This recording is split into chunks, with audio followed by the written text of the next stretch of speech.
Oh, wait, está caliente. Espérate. There it is. Vámonos, ahora sí. This is your morning drop. Good morning, I'm Yamily Habib, and here's everything you need to know before you start your day. In Hawaii, Tropical Storm Lala weakened from a hurricane after skirting the Big Island without making landfall. However, it's still dumping nearly 3 feet of rain and triggering flash floods that swept homes off their foundations. At least one person has died and more than 200,000 homes and businesses are without power. Forecasters expect Lala to regain hurricane strength once it moves west of the island. In entertainment, Latin music stars including Marc Anthony, Luis Fonsi, and Chayanne headlined the benefit concert live-streamed from Miami Sunday night, raising money for earthquake victims in Venezuela and Colombia, where the death toll has climbed past 265, with hundreds still missing. In politics, Democratic Senate nominees in Nebraska, Idaho, and South Dakota have dropped out of the races, clearing the way for independent candidates who, Democrats hope, can pull crossover votes in deep red states. Montana's Democratic nominee is not following suit. And Secretary of State Marco Rubio announced the State Department has revoked more than 600 visas as part of a new crackdown on so-called birth tourism networks, accused an organized group of helping foreign nationals travel to the U.S. to give birth so their children gain citizenship. And now, here are the stories from our team. Hey Me Too fam, this is Joel. So big news this past week involving Luigi Mangione. Mangione pleaded guilty in federal court to 2 stalking charges connecting to the 2024 killing of United Healthcare CEO Brian Thompson. Sources say that during the hearing, Mangione actually admitted in his own words that he shot Thompson in Manhattan on December 4th, 2024, and that he knew what he was doing was illegal. He also described how he had researched the location of United Healthcare's investor conference and traveled all the way to New York with the intention of killing Thompson.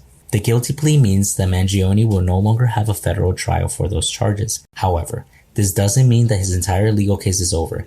He still faces a separate murder case in New York State Court, and his lawyers are now asking the state court to dismiss those charges, arguing that prosecuting him again would violate double jeopardy protections. Federal prosecutors are seeking a life sentence, and Mangione is scheduled to be sentenced on December 18. Meanwhile, the state case was expected to go on trial in September, but this last week's guilty plea could seriously change that timeline. So basically, Mangione now admitted responsibility in the federal case, but there's still a major legal battle ahead over whether New York can continue prosecuting him for the same killing.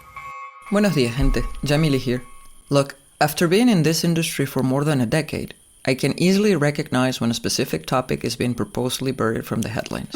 And that is precisely what's happening with Puerto Rico's water crisis. More than 180,000 households across San Juan and its surrounding towns, all of them U.S. citizens, are rationing water right now, some going 48 hours at a stretch without a drop from the tap. Puerto Rico just had its driest July in more than 120 years, and Governor Jennifer González Colón declared a state of emergency. But the drought is only part of the story. Experts say that as much as 60% of the water in Puerto Rico's system never reaches the customer's tap, lost through decades-old pipes that were never properly maintained. The Water Authority's own board president resigned this month, saying the government rolled out rationing without even consulting his agency. And residents have pointed out sprinklers running on golf courses while they are told to conserve. Meanwhile, almost $30 billion in federal disaster funds remain unspent, according to Representatives Alexandria Ocasio-Cortez and Nydia Velázquez, who call this a crisis of federal neglect, not just bad weather. More than 40% of Puerto Ricans live in poverty, so bottled water and backup cisterns aren't a simple fix for everyone. And despite coverage from the New York Times, the LA Times, CBS, many Puerto Ricans say it still doesn't match the urgency. As one advocate put it, anywhere else in the country, this would already be a national emergency. This is Gustavo, and in the world of sports, let me tell you, Latinos have always been here, continue to be here, and the future looked bright.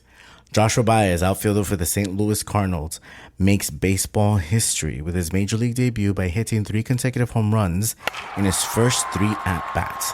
This has never happened before in 150 years of baseball, and it happened in front of 30 of his family members with a borrowed pair of size 12 cleats from his teammate Blaze Jordan.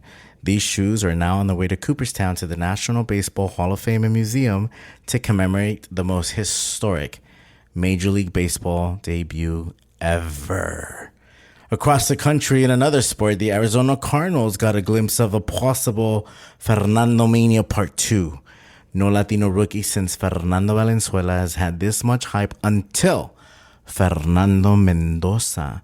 Rookie quarterback for the Las Vegas Raiders made his NFL debut in a preseason match, throwing 97 yards and his first professional touchdown pass. Mendoza, famous for leading Indiana to a national championship and winning the Heisman Trophy. And to us Latinos, we're so proud to see one of us in the top job as quarterback.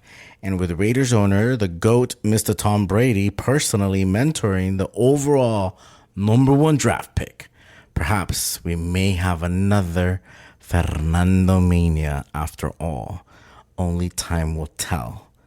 This made me curious, so I dug a little deeper, and I discovered that the last time the Raiders won a Super Bowl was with Mexican-American quarterback Jim Plunkett, also a Heisman Trophy winner with 2 Super Bowls, his first in 1981, the same year Fernando Valenzuela won his first World Series.